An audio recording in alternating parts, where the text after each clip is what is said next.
rencontre scientifique à l'USAC de la finance participative, comme vous le savez, intervient à la veille du démarrage des banques participatives au Maroc. Nous voulons, à travers cet événement, être un acteur de référence dans ce domaine. Et nous voulons contribuer non seulement à la mise en place de cette industrie scientifique, mais aussi à sa promotion et à son évolution. Et nous avons défini ce cadre-là, qui est cette rencontre, pour justement arriver à cet objectif et contribuer à cette évolution.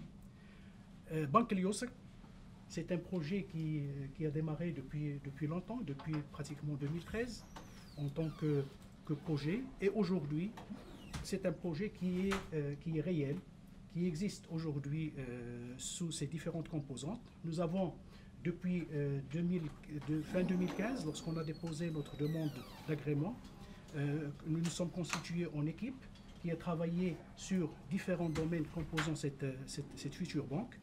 Et tous les chantiers sont pratiquement terminés. Donc nous sommes prêts à démarrer cette expérience et notre souhait, c'est surtout de pouvoir répondre aux attentes des Marocains.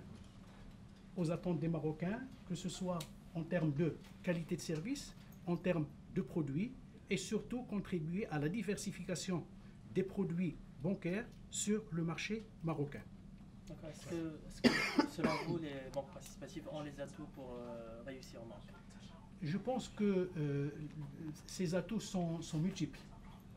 Premièrement, nous avons un cadre réglementaire qui a été bien ajusté pour pouvoir donner toutes les conditions d'un bon démarrage à cette finance participative à travers Banque Lamraguet, à travers le CSO. Un certain nombre de circulaires ont été déjà mises en place, d'autres vont venir pour compléter l'écosystème de la finance participative et je pense que c'est une approche intelligente pour permettre un bon démarrage de la finance participative. Maintenant, à charge pour ces banques participatives de prendre le relais et de pouvoir développer ce marché. Nous avons un rôle important à jouer en termes de communication et d'initiation du marché à cette finance participative. Parce que jusqu'à présent, dans les débats qui ont eu lieu autour de cette finance, je dirais l'élément qui était plus ou moins absent du débat, c'est le client, c'est le marché. Donc nous avons un rôle important à jouer dans ce cadre-là. Et justement, cette rencontre rentre aussi dans ce cadre, dans le cadre donc de la communication et la relation que nous devrons avoir avec le marché.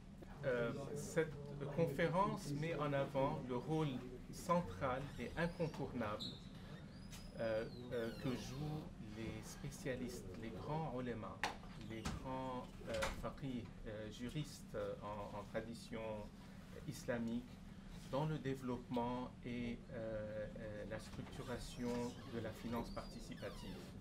Nous y avons invité un nombre des plus grandes autorités dans ce domaine, que ce soit les ulémas marocains ou que ce soit les grandes autorités qui ont contribué au développement de cette discipline au cours des 20 années qui ont passé de différents pays, pour qu'il y ait un vrai débat de fond sur les questions qui nous importent, des questions qui sont pratiques, importantes, et qu'on crée un forum pour un échange d'idées, mais aussi d'expériences dans ce domaine.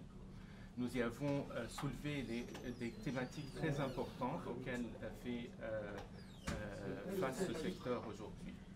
J'espère aussi que ces rencontres nous feront redécouvrir un patrimoine extraordinaire, millénaire, un patrimoine universel qui est le développement de ce qu'on appelle fiqh al-mu'amalat, la jurisprudence des transactions commerciales et financières, qui a été développé par de très très grandes autorités au cours des siècles et appliqué de manière pratique, qui a apporté des solutions véritables basées sur des principes de justice, de principes d'équilibre, des principes de clarté, a contribué à l'essor commercial, à la prospérité de nos sociétés. Et nous espérons que cette contribution continuera à se faire dans la phase qui vient et avec les enjeux de la finance moderne, contemporaine auxquels nous faisons face, pour que, encore une fois, cette tradition puisse prouver la justesse, l'équilibre et le côté pratique de ses contributions.